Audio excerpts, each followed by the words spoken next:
할렐루야. 오늘도 창세기 12장 2절의 말씀을 가지고 연이어 세 번째 축제 시간을 갖도록 하겠습니다. 하나님이 말씀하셨다. 너의 아들, 내가 사랑하는 외아들 이삭을 데리고 모리아 땅으로 가라.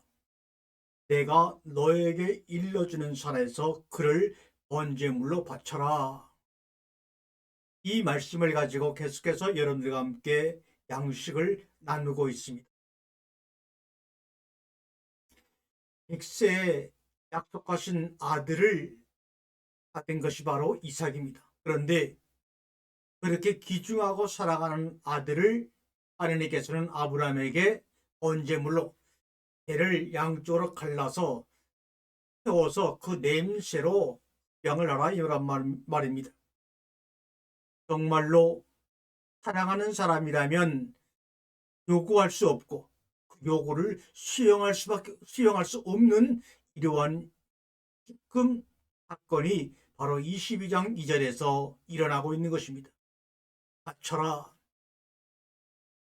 전 시간에도 말씀을 드렸지만 이라는 명령문이 누구에 의해 나오든 누구를 향하여 나오든 그것은 자기보다 더 큰 것, 자기보다 더 사랑하는 것, 자기를 죽어라도 지키고 싶은 그 무엇이나 누구를 내놓으라는 요구를 할 때 바쳐라 이렇게 얘기합니다. 그 요구는 바로 그런 대상에 의해서만 촉발이 되어지는 것입니다. 아무에게나 아무나 바치라는 말을 하지 않습니다. 더군다나 하나님께서 말이죠. 자기를 죽어라도 지키고 싶은 것이 아니라면 그것은 바치다라는 동사에 합한다고 할 수가 없지요. 적어도 그런 것, 그런 무엇이나 누군가가 아니라면 하나님이 바치라고 요구할 리가 없습니다. 하나님이 요구하는 것은 최선이고 최고이기 때문입니다. 우리는 하나님께 바칠 수밖에 없는데 최고가 아니고 최선이 아닌 것은 바칠 수 없습니다. 최고가 아니고 최선이 아닌 것을 내놓는 것은 바치는 것이 아니거니와 하나님이 요구하지도 않기 때문입니다. 내가 너를 사랑하지 않았다면, 사랑하더라도 조금만 사랑했다면 하나님은 나에게 바치라는 요구를 하지도 않았을 테지만, 그리고 요구하지도 않은 것을 바칠 수는 없는 일이지만, 그래도 너를 사랑하지 않았다면, 사랑하더라도 조금만 사랑했다면 너를 바치는 것, 이삭을 바치는 것이 그렇게 고통스럽지 않았을 것이다 이 말입니다. 그것은 버리는 것이나 마찬가지라고 전 시간에 말씀했지만, 그리고 버리는 것이라고 마냥 쉽기만 한 것이 아니지만, 그렇더라도 하나님의 법에 순종하며 사는 것 외에 다른 상상해 본 적이 없는 아브라함에게 그것이 전혀 불가능하지는 않았을 것입니다. 사랑하지 않았더라면, 조금 덜 사랑했더라면 말입니다. 사랑이 관여하지 않을 때 순종은 문제가 되지 않습니다.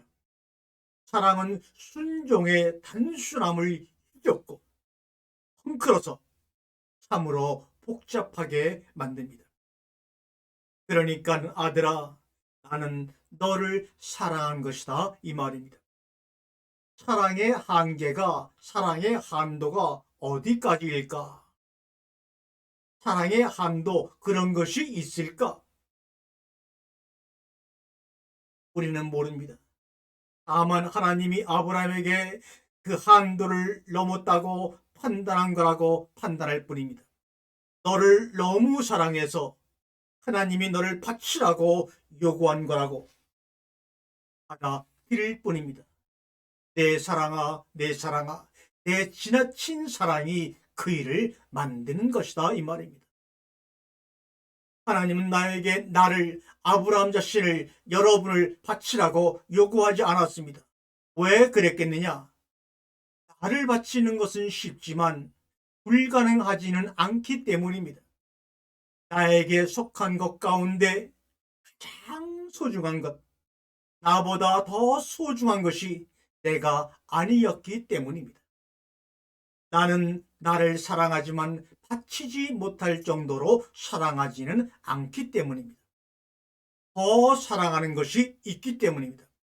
그분이 하나님이 그것을 알았기 때문에 아브라함 자신을 바치라고 하지 아니하고 아브라함이 자기 목숨보다 더 귀하게 여기는 이삭을 바치라고 한 것입니다. 하나님은 그것을 알았습니다. 부정할 수 없는 사실을 확인하기에 이르렀습니다. 지나친 사랑 때문에 불가능해진 것, 불가능이 되어버린 그것을 하나님은 지금 아브라함에게 하라 이 말입니다. 그것은 바로 다른 것 때문이 아니고 순종을 시험하거나 믿음을 시험하는 것도 아니고 사랑 때문에 일어난 사건입니다. 나는 너를 사랑하지 않거나 조금 덜 사랑했어 했다 이 말입니다. 그랬더라면 그 불가능한 요구를 받는 일은 없었을 것이다. 그렇지만 너를 사랑하지 않거나 조금만 사랑하기가 가능한 일이었겠느냐? 너는 내 말년에 내가 얻은 약속의 아들이다. 하나님은 너를 약속했고 너를 통해 얻게 될 하늘의 별처럼 무수한 후손과 후손들로 인해 받을 영광을 약속하셨습니다. 그런 하나님이, 그런 분이 이삭 너를 바치라고 할 수가 있단 말이냐? 사랑은 참으로 무서운 것이로구나. 사랑은 참으로 무서운 것이로구나. 다시 말합니다. 바로 그런 모든 사건은 사랑 때문에 일어난 일이라고 아버지가 나에게 말씀하셨어요. 그것은 사랑 때문에 일어난 일이다 라고 아버지는 직접적으로 말하지 않았지만 그 문장을 담은 아버지의 목소리는 내 안에서 생생하게 울린다 그 말입니다. 맞아요. 그것은 사랑 때문에 일어난 일이에요 라고 나는 아버지에게 말했습니다. 아버지의 하나님이 아버지를 사랑하지 않았다면 그 일은 일어나지 않았을 거예요. 일어날 수가 없었을 거예요. 왜냐하면 사랑이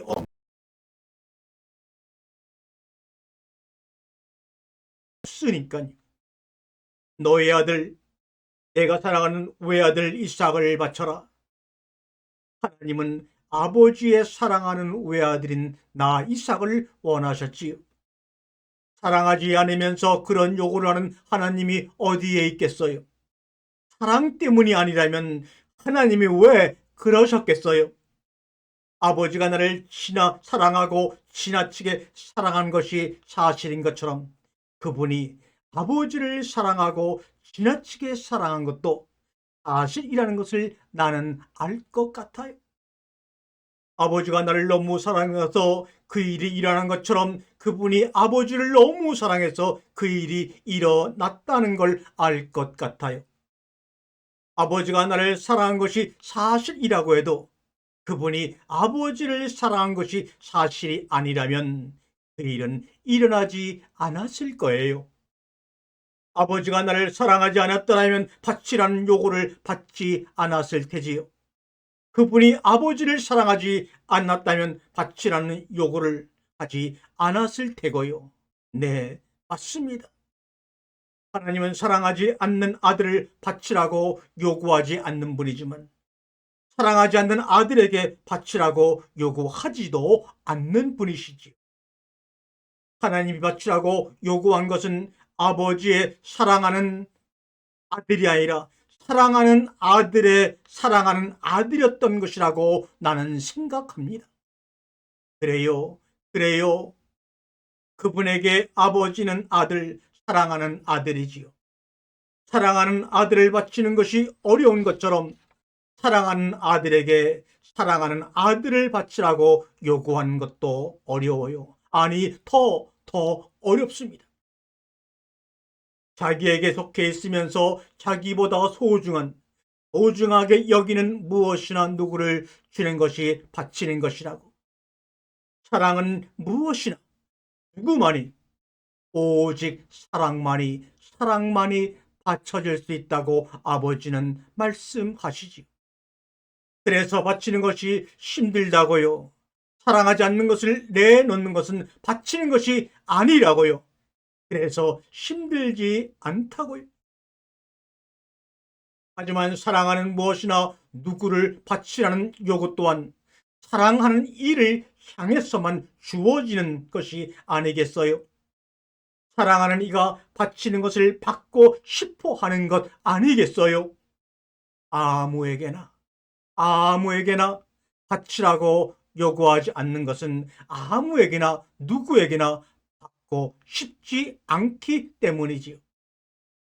바치는 것이 사랑의 표현이라면 바치라고 요구하는 것은 더욱더 큰 사랑의 표현임을 깨달으시기 바랍니다. 아브라함이 이삭을 바치는 것이 사랑의 표현이며 순종이라면 이삭을 바치라고 요구하는 하나님의 그 사랑은 더 큰 사랑의 표현임을 여러분 아셔야지요. 그것이 왜 힘들지 않겠어요? 바치는 것이 힘들다면 바치라고 요구하는 아버지의 마음은 더욱더 힘들죠. 이중으로 겹으로 힘들죠. 자기에게 속해 있으나 자기보다 소중하게 여기는 무엇이나 누구를 바치라는 요구를 자기에게 속해 있으나 자기보다 소중하게 여기는 이에게 하는 것이니까요. 사랑하는 여러분, 바치라고 요구하는 하나님은 사실은 바치라는 요구를 받고자 하는 분이 아니시겠어요?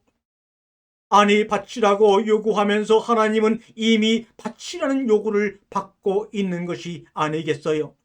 너는 선악과 나무를 먹으면 죽고 죽으리라고 말씀하신 그분은 이미 자신이 십자가의 죽음을 예비해 놓고 있던 것이 아니었겠어요?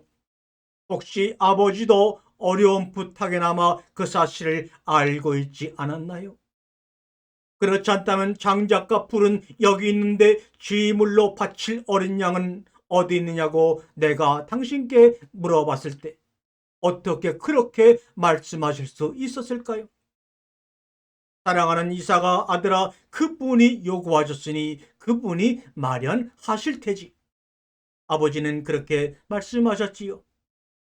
물론 망설임 없이 그 말을 했다고는 생각하지 않아요. 그 어느 때보다 고통스러운 표정이 아버지 얼굴에 나타났지.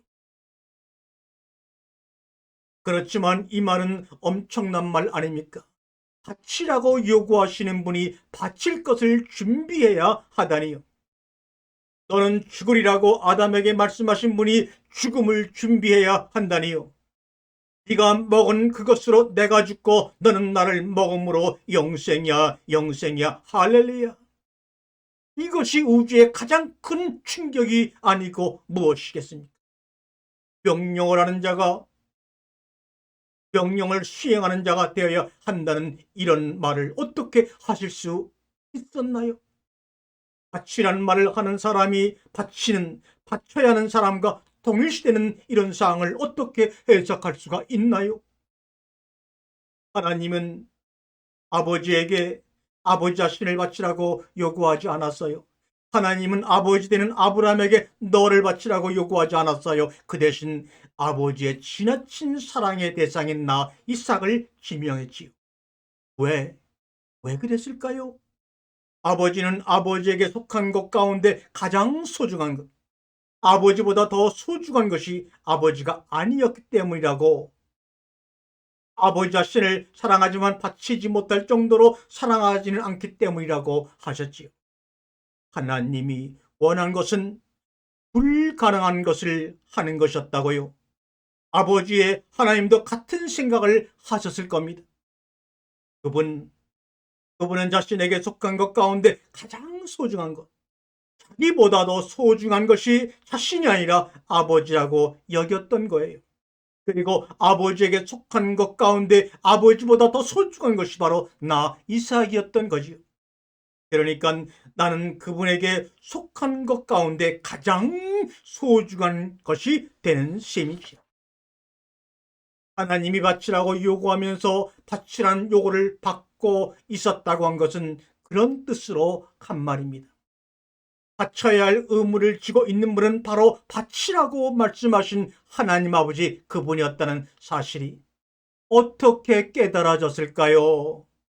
그분이야말로 가장 고통스러웠던 사실이 어떻게 내 마음에 깨달아졌을까요? 맞아요, 맞아요, 맞아요. 하나님이 원하는 것은 불가능한 일을 하는 것이었어요. 아버지에게 불가능하기만 한 것이 아니라 그분 자신에게도, 하나님 자신에게도 불가능한 일이었지요. 불가능한 것이 없는 그분에게도, 하나님에게도 그 일은 불가능한 일이었던 겁니다.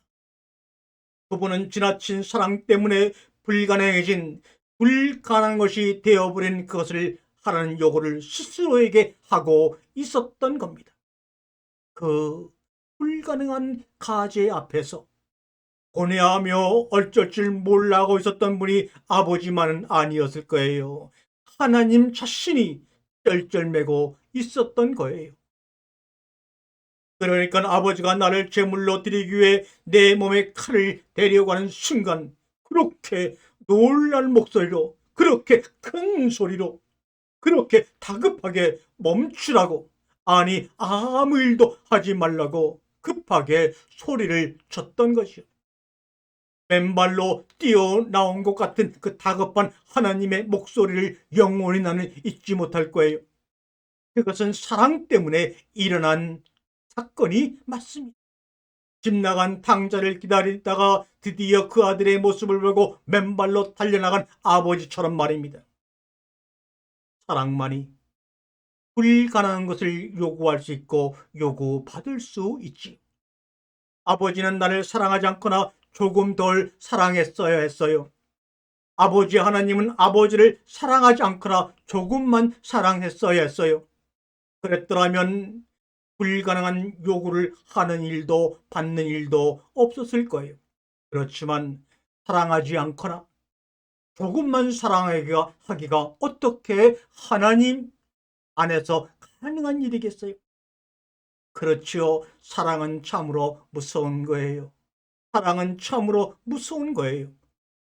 사랑은 가능하던 것을 불가능하게 하고 불가능한 것을 요구하게 하고 불가능한 요구 앞에서 서게 되지만 그러나 또 사랑은 나는 사랑 때문에 불가능하던 것이 사랑 때문에 가능해지는 신비와 마주했습니다. 그것은 사랑 때문에 일어난 불가능한 일이고 또 사랑 때문에 가능한 일이었습니다.